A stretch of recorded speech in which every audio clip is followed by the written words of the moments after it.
नमस्कार, स्वागत है आप सभी का अपने YouTube चैनल पे।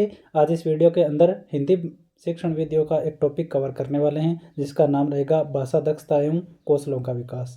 इससे पहले हमने एक टॉपिक कवर किया भाषा शिक्षण, वो भी आप देख सकते हो हमारे YouTube चैनल पे, इसी में मिल जाएगा प्लेलिस्ट के अंदर, तो वो भी आप जा करके देख सकते हो। इसके अंदर ये PYQ रहेंगे और साथ ही साथ MCQ होंगे जो आपके पात्रता परीक्षा के लिए बहुत ही महत्वपूर्ण रहेंगे और साथ ही साथ जो थर्ड ग्रेड मेंस आएगी उसके लिए भी बहुत ही महत्वपूर्ण है।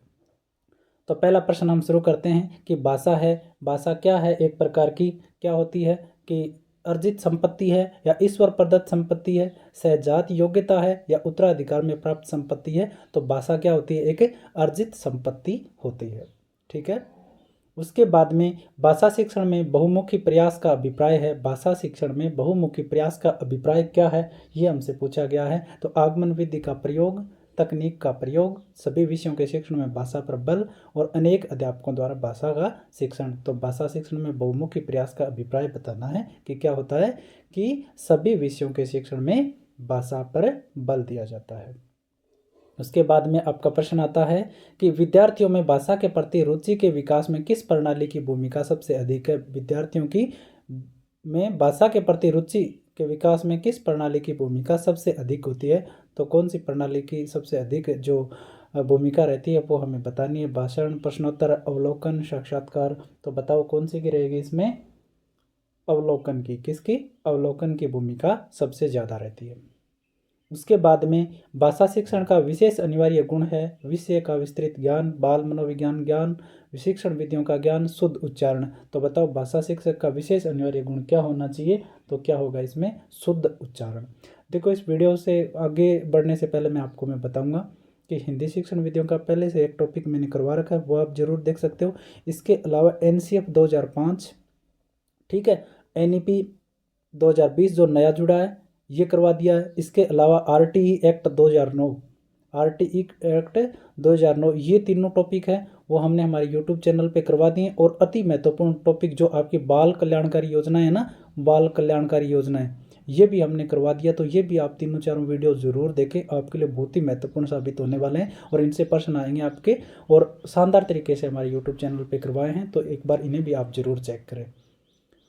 इसके बाद में देखो आगे वाला प्रश्न आता है कि भाषा में बिंब के प्रकार हैं। भाषा में बिंब के कितने प्रकार होते हैं, ये हमसे पूछा गया है। तो भाषा में बिंब कितने प्रकार होते हैं। तो इस प्रश्न के अंदर क्या दिया गया था, बोनस दिया गया था। क्या दिया गया था, बोनस दिया गया था। इसके अंदर दे रखा है 2, 1, 7 और 4। तो बताओ बिंब कितने प्रकार के होते हैं, ये हमें बताना था इस प्रश्न में। तो इस प्रश्न में क्या मिला था, बोनस मिला था, क्योंकि इसके अंदर कई ऑप्शन है वो सही हैं। ठीक है, इसमें दे रखा है 1, 2, 7 और 4, ये तीनों ही नहीं होते हैं। तीनों चारों ऑप्शन ही क्या है, सही नहीं है। तो बिम क्या होते हैं, ज़्यादा होते हैं। उसके बाद में आती है कि बालक परिवार में रहकर कैसी भाषा सीख जाता है। बालक है वो परिवार में रहकर कैसी भाषा सीख जाता है। तो सांकेतिक भाषा, लिखित भाषा, बोलचाल की भाषा या कोई नहीं। तो कौन सी भाषा सीख जाता है बालक परिवार में रहकर।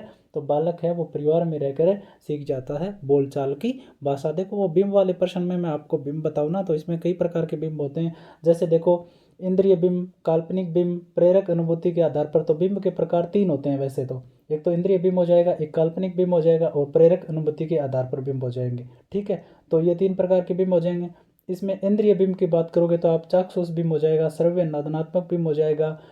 ठीक है, इस प्रकार से हो जाएगा। इसके अलावा काल्पनिक बिंब की आप बात करोगे तो स्मृति बिंब हो जाएगा, स्मृति बिंब और कल्पित बिंब हो जाएगा। इसके अलावा प्रेरक अनुभूति के आधार पर बिंबों की अगर आप बात करोगे तो सरल बिंब है, मिश्रित बिंब है, तात्कालिक बिंब है। इस प्रकार से अलग अलग प्रकार है वो बिंबों के हो जाते हैं। इसलिए ये प्रश्न में क्या दिया गया, बोनस दिया गया। उसके बाद में आगे वाला प्रश्न आता है अपना कि भाषा की दृष्टि से रचना के कितने रूप हैं। भाषा की दृष्टि से रचना कितने रूप है। तो रचना के कितने रूप होते हैं, 2 रूप होते हैं। और रचना शिक्षण के मुख्य रूप होते हैं। रचना शिक्षण के मुख्य रूप कितने होते हैं। तो रचना शिक्षण के मुख्य 2 रूप होते हैं। और भाषा की दृष्टि से रचना के कितने प्रकार हैं, 2 प्रकार हैं। आगे आती है कि पठन शिक्षण की पद्धति से गद्य पाठों के आधार है। पठन शिक्षण की दृष्टि से गद्य पाठों के प्रकार है। तो गद्य पाठों के प्रकार हमें बताना है। और इसके अंदर हमें पूछा है कि 2 होते हैं। गद्य पाठों के प्रकार हमसे पूछा है कि 2 होते हैं, 3 होते हैं, 5 होते हैं या 4 होते हैं। तो कितने होते हैं, 2 होते हैं।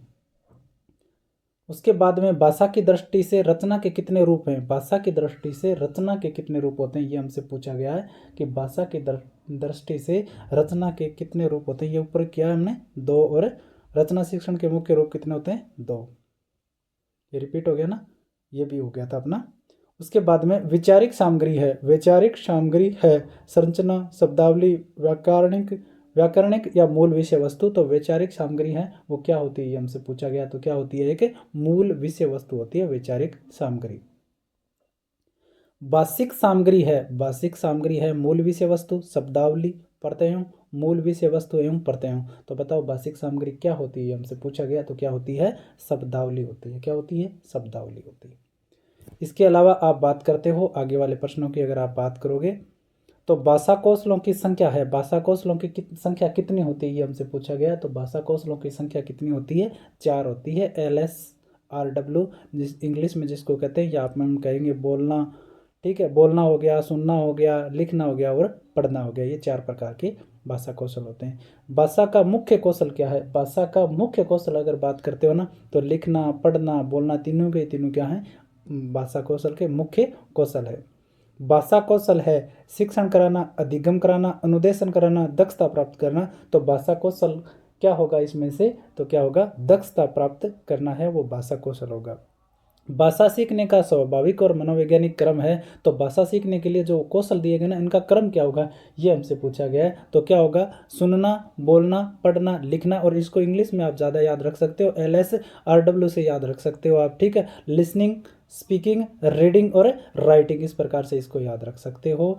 इसके अलावा आगे वाला प्रश्न आता है कि भाषाई कौशलों यथा सुनना, बोलना, पढ़ना एवं लिखने का विकास किस कक्षा तक पूर्ण हो जाना चाहिए। तो जो भाषाई कौशल है वो कौन सी कक्षा तक कंप्लीट हो जाने चाहिए, ये हमसे पूछा गया है। तो कौन सी कक्षा तक कंप्लीट हो जाने चाहिए, ये हो जानी चाहिए कक्षा 5 तक कंप्लीट है वो हो जानी चाहिए।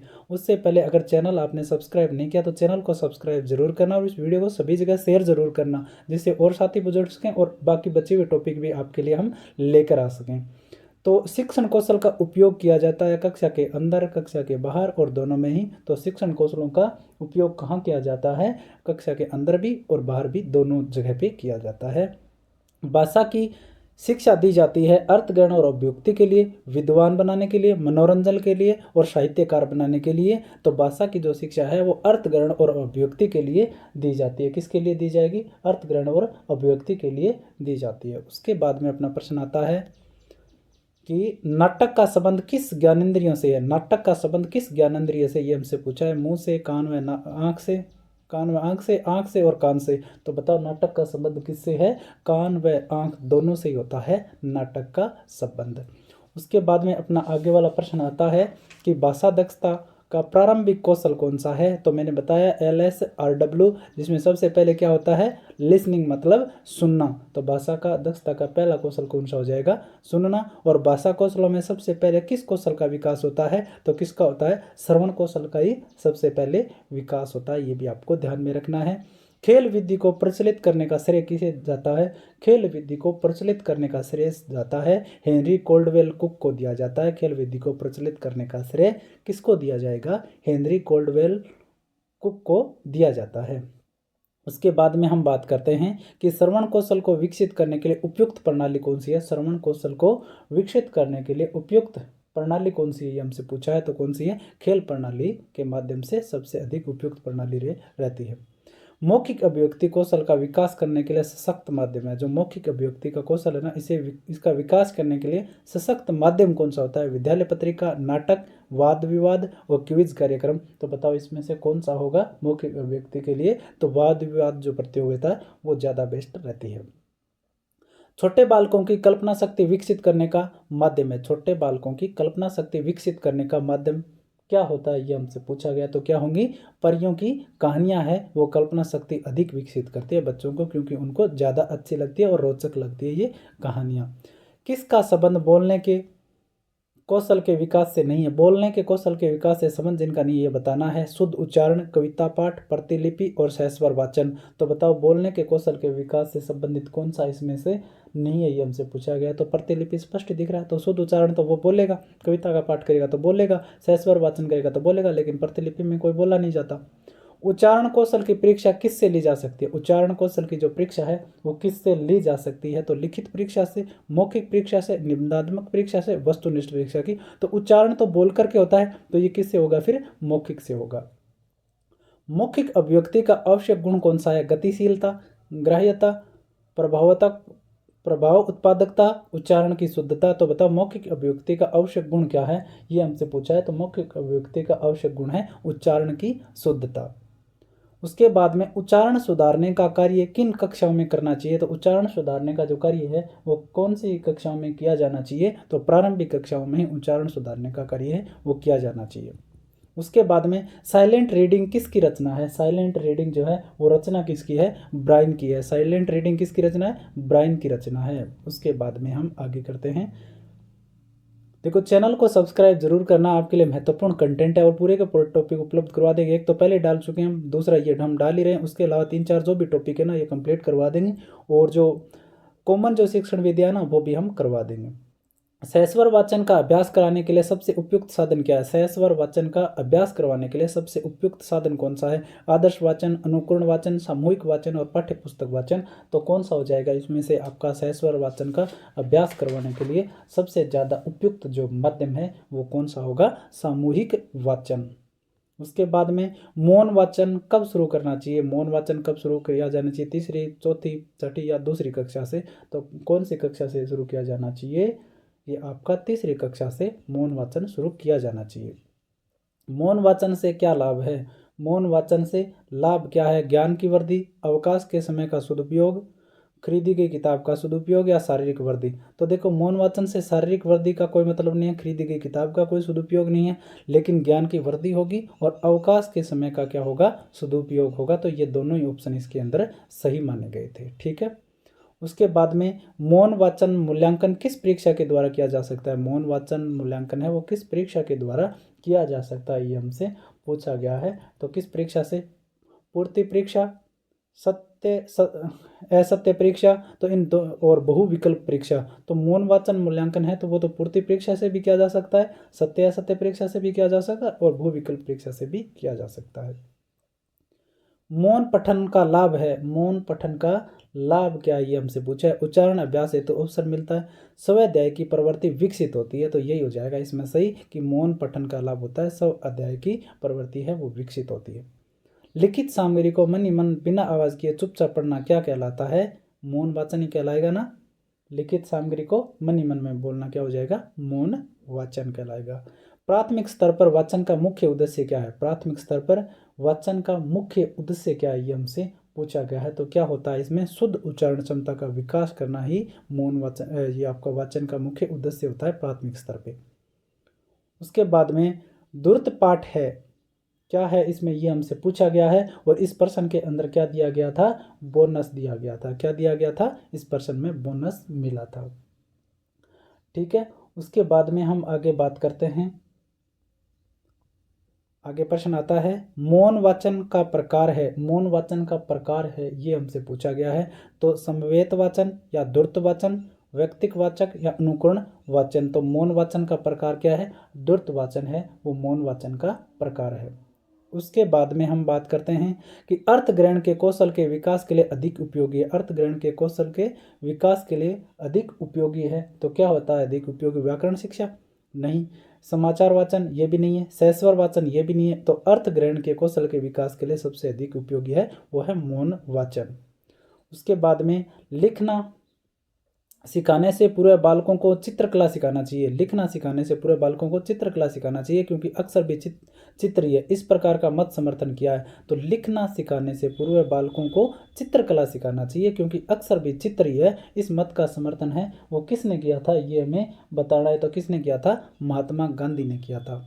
उसके बाद में लिखाई का कार्य पढ़ाई के कार्य से पूर्व शुरू होना चाहिए, क्योंकि लिखाई पढ़ाई की अपेक्षा सरल है। लेखन शिक्षण के संदर्भ में यह मत व्यक्त किया कि लिखाई का कार्य है वो पढ़ाई के कार्य से पहले शुरू हो जाना चाहिए, क्योंकि लिखाई है वो पढ़ाई की अपेक्षा सरल होती है। और लेखन शिक्षण के संदर्भ में यह मत किसने कहा था ये हमें बताना है। तो किसने कहा था? श्रीमती मोटेंसरी ने कहा था ये। उसके बाद में आता है आपका भाषाई कौशल का लिखित अभियुक्त रूप है। भाषाई कौशल का लिखित अभियुक्त रूप है ये हमसे पूछा गया है। तो अभियुक्त रूप कौन सा होता है? लिखित लिखना।